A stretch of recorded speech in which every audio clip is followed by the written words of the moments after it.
Okay, Mara. The CDC is out with some guidelines for schools if and when students return to the classroom come the fall. Many of them seem tough to implement, and many parents were quick to express their displeasure on social media today. Jason Colthorpe has been looking into how realistic these guidelines are, and he's live at Southfield High School to give us an update on this. Jason? Yeah.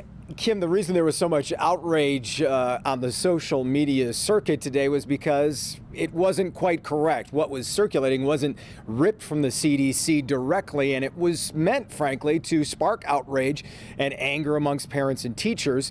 And that's exactly what it did. But the simple fact is these are not requirements by the CDC. These are simply suggestions.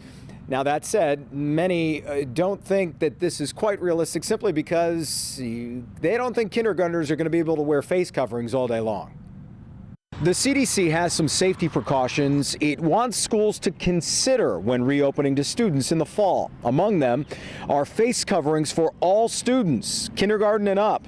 Keep each child's belongings separated, desks 6 feet apart, keep buses at 25% capacity, and many, many more. I mean, it'll take getting used to. Madeline Brown is going to be a senior at Lamphere High School in the fall. She expects school to be a little like what her 17th birthday party was today, trying to do the same thing, but at a safe distance. I think there needs to be an attempt, being that there are some kids who are at higher risk of obtaining the coronavirus. Her mom agrees, but thinks it is time for kids to go back. The social interaction and what you get out of learning in a classroom can't be replicated at home, certainly not quickly on the fly.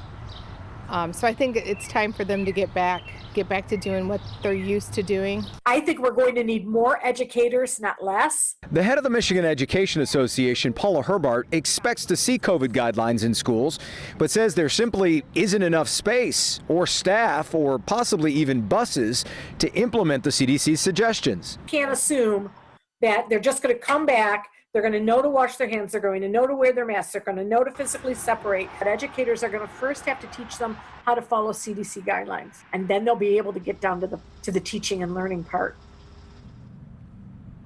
Including elementary school kids. Now, we also heard from a 23-year teacher tonight who was adamant kids need to be back in school full time. And while many probably agree with her as well, Herbart says don't expect a full 5-day-a-week school week when this resumes, simply because with COVID more prevalent in certain schools and districts, it's more likely that it'll be a mix of online and in-person classes, depending on how bad the situation is geographically.